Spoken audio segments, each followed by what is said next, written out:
Let's get to it, everyone, to our major story, and it's about the hacking, the allegations of hacking of INEC server. The All Progressives Congress Presidential Campaign Council has written a petition to the Inspector General of Police and the Director General of the Department of State Services to investigate the main opposition PDP over its alleged admittance of illegal access to INEC server. According to a statement by the Director of Strategic Communications of the Council, Mr. Festus Keyamo, the APC is alleging that the PDP did not only make outlandish claims in his case filed before the Elections Petitions Tribunal. The party claims he also made reference to the INEC server. The APC is also accusing the PDP of hacking into the INEC server and imputing false figures. It therefore called on the security agencies to respond to the petition immediately. The APC says the only means by which they could have access to the INEC server is by the criminal hacking of the server or through the criminal conspiracy of some INEC officials. But the People's Democratic Party is not taking the allegations lightly that the members at INEC server. The party in a statement says the APC is jittery and has asked President Muhammadu Buhari and the All Progressives Congress APC to stop their unnecessary fabrications, smear campaign, and prepare to face the legal team of the Presidential Election Tribunal. The PDP went further to say that President Buhari is overweight by the burden of illegitimacy following the overwhelming evidence before the tribunal that the facts and the issues touching on the INEC server are already within the public domain and Nigerians are already at home with them. Let's discuss these issues, everyone, shall we? I have joining me from our Abuja studio, Galadima.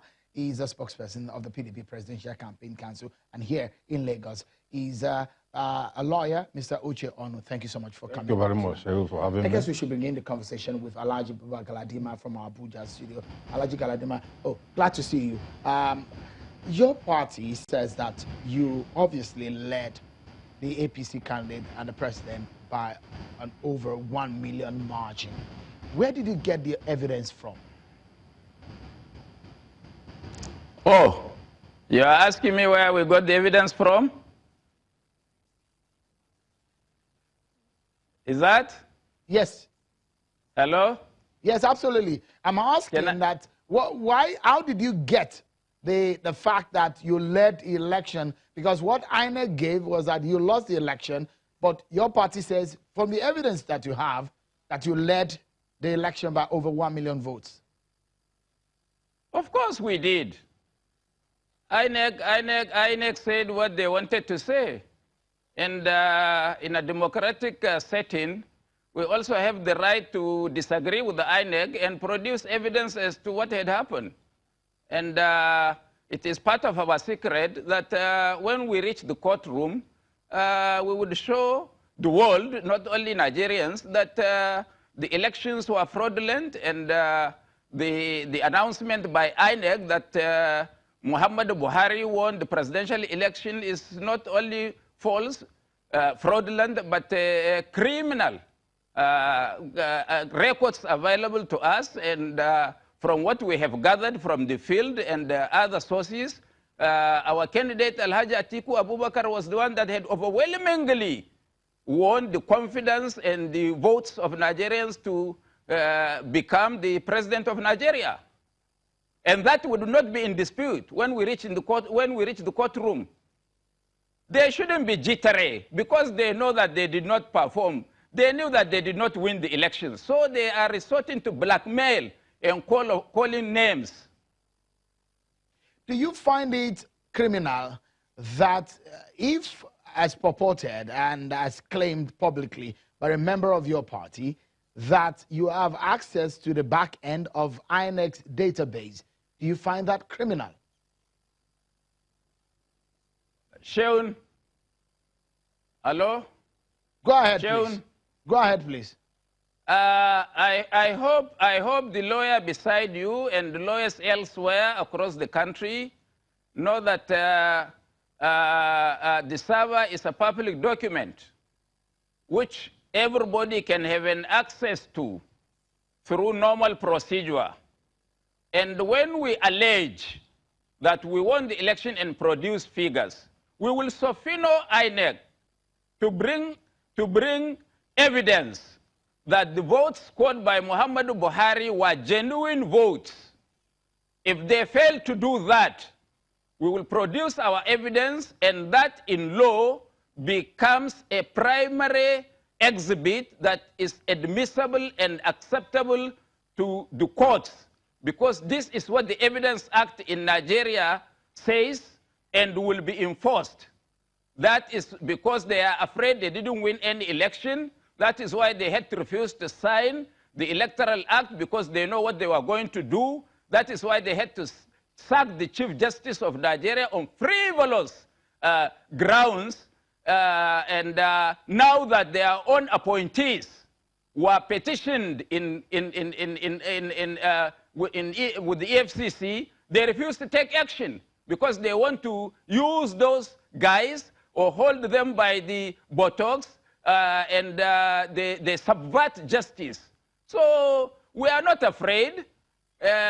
We have not committed any crime, and we can use any means to obtain evidence in this matter, and the evidence will be presented before the court. This is why they are afraid. They want to blackmail people, they want to malign people, and they even want to arrest people. That is why I told our lawyers from ab initio that whatever document that they have, they must divide that document into 10 different places and keep it. Because we had experience in 2003, in 2007, that the DSS invaded our presidential campaign office and cutted out our computers, cutted out our typewriters, and cutted out all documents concerning election. These are their stock in trade, and we are afraid because of that now, and they think they cannot get our documents in hand. They now try to instigate the EFCC and DSS to arrest innocent lawyers, our own innocent lawyers, because we had earlier approached some senior lawyers. Galadima, let me pause you for a moment, because we need to take a statutory break on the program because of commercials. But we'll come back to you in a moment, and we'll talk more about this. That's in a moment, everyone.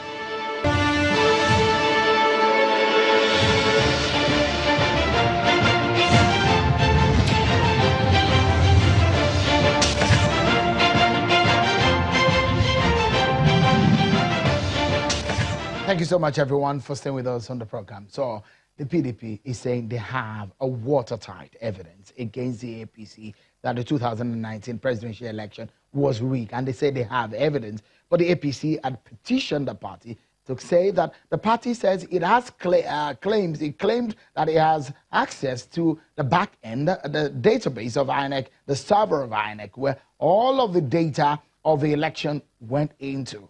So they say that is criminal.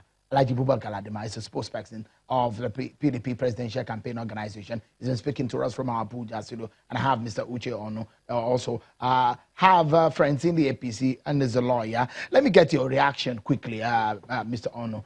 If you could reply quickly to this, why would the APC not just wait to get to the court before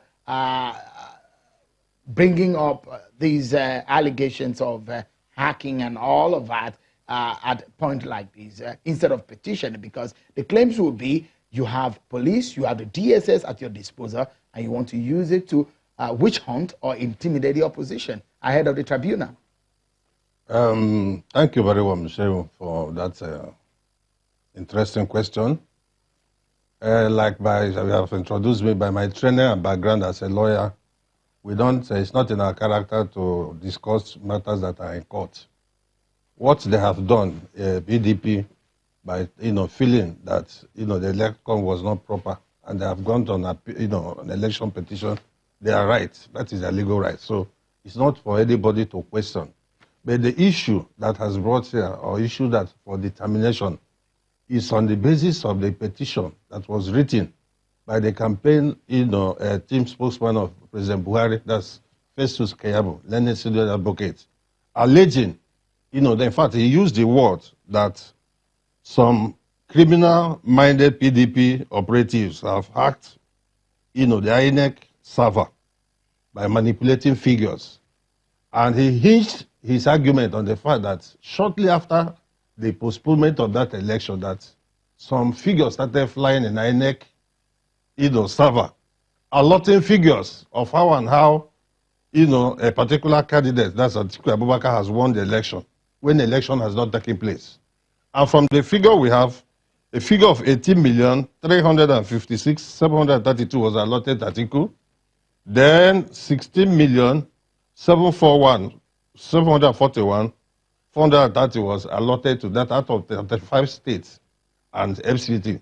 Now, what is now merely asking is, how did you arrive at that when the elections have not taken place? Why didn't he? No, Mr. and don't forget that is a lawyer. Yeah, why don't they? And I understand that he's no, on no. the What team what of he did? Tribunal. What he did? Why is very, don't they very, wait to? No, to no, the no. moment to Because go to there is an tribunal? instant law. It's different. Why subjects? Why the matter in the tribunal is going on? There is element criminal aspect of it that is functional. And he's hinging his argument can that be on cyber crime. Sorry, if I may ask, can that be brought up in the argument that to the tribunal that they have extracted evidence by issue fraud? before tribunal is different from this. This is a criminal, and there is a law, the Cyber Crime Act of 2015, that makes it criminal for anybody that unlawfully access a computer system or network from anywhere, and even prescribe punishment that is up to about 5 years imprisonment or 10 million naira fine or both. So what is going on? Nobody is interested in the case that is going on in tribunal because it's their entitlement, it's their legal rights. But the issue, and again, while we are doing this, let's not forget the incident that happened in America in 2016, shortly after their presidential election. We are conversant with that story, where America alleged that they were hijacking of their decision, pointing out at Russia. And don't forget that that was instigated by the local intelligence community, which spearheaded, the American government, even led to the director of national security to set up committee that looked into, because that to them amounted to a threat to their national security. So that is what I feel the lady side is just pointing out here on the aspect of criminal, without subject to the ongoing matter of the election tribunal, that they should come and point out where and where, because there is a law, Cyber Crime Act, that I cited 2015. It's a law that makes it criminal for anybody to access any computer or network. So that is the basis of which he wants, not any intimidation, not harassing anybody. Why the matter of the petition? So there should be an explanation, because this is something that hinges on the national security of this country. And having taken just cited example of America-Russia issue, why shouldn't we replicate it here? So all this one, they are saying, the issue they should concern themselves is to come and clarify themselves. Say, make sure you ask him, where did you get the source? These are things they should be explained. It's not within their purview to produce something on behalf of INEC. Okay, let's again speak to Alhaji Galadima on this one. Alhaji Galadima, you heard what he say, and is your party ready to explain to the security agencies your source of the evidence you say you have, especially that which is linked to INEC server? Well, I know Mr. Onu said, I learned Mr. Onu said he's a lawyer. Yes, he is a lawyer. He's a lawyer, yeah? Yes. And he doesn't know the word allegation. He doesn't understand the word allegation. And he also, what is he afraid of? If we allege that these are our figures, it is now squarely resting on us before the tribunal to prove those figures. Why should he talk about going to police now? Is it because they have arranged to pick some lawyers and pick some prominent members of the PDP so that they cripple our case before the tribunal? Is that what he's telling us? You mean I can't make allegations that Mr. Onu didn't go to law school and it is left for him to prove otherwise? Which law is Mr. Onu quoting? Let him quote that law in the section he's talking about, which criminalizes allegation, if he's a lawyer. I think you just can't bring just anybody and discuss with us on this type of platforms. People who are maybe not you sure, didn't get, who are not even known to the system. Maybe if you who are want not to even react- known to the parties. Galadima, without due respect, in African culture, we should try to have respect for elderly people. But when you don't begin to do that, because respect is reciprocal, what we are doing here is we are merely ventilating opinion. You have said your own. And don't forget, in the intro of my discussion, I cited a law. You are ventilating Please opinion Google it. I because say you are Cybercrime sent to send the message There is that you want to pick Cybercrime some Act of PDP people and some 2015. PDP lawyers I'm not here as a politician. I'm talking as a lawyer. Let the police law says that he who alleges must for prove. The issue of obtaining something from INEC server, are you aware that you are supposed to, such document must get certification? That's what we call CTC of a document. That document you are relying on. I'm talking as a lawyer. Why was don't it certified you go to the by tribunal INEC? and say it has not been certified? No, I'm asking Why you. don't you go Because, to the tribunal and these are and say issues the that are documents in were not court that we certified don't want to join issues and with throw you. them out? Anything that is in court, like I say by our training, we don't comment on it until the court. The aspect they are alleging is that you people intervened with INEC server, and I will say that it contravenes the provision of the Cybercrime Act of 2015. You should Google it. Sure, you have asked me whether I'm a lawyer. Google it whether there is such law. And it makes provision and say that anyone that is found guilty. Tell us Cybercrime Act of 2015. And it says that anyone that has criminal access to any information that relates to any network that shall be entitled to either 5 years imprisonment or 10 million naira fine or both. We need to go when now. You Google and see whether there is such law. We need to go now. Which and then section you of the just law you are oppose calling? it with the allegation against you. We need to go now. Your final word, Alhaji Galadima, just in 20 seconds, please. Your final word. Who? Your Alhaji Galadima, your final word in 20 seconds, please. On what? I said your final word, your final thoughts on the program in 20 seconds. The nation should know that the PDP the APC running out of ideas, and they are jittery that they have lost this election, and that because they want to intimidate the PDP people, arrest prominent members of the PDP, arrest our lawyers because they have access to the police and the DSS. They are bringing extraneous we need to go. We are out of time, obviously. Mr. Onu, just in a statement, and we go. We are out of time. Like I said, and I repeat it, it is their right to contest the election in court. Nobody is against it. And it is not good for anybody to use police apparatus to arrest. But the issue, the allegation that is raised by the APC truth must be investigated. That's what we are saying. We need to go now. I must sincerely thank you, Mr. Thank Onu you very much. and Alhaji Galadima. That's our show for tonight, everyone. And thanks for watching. I'm Sean Kimale. Bye-bye.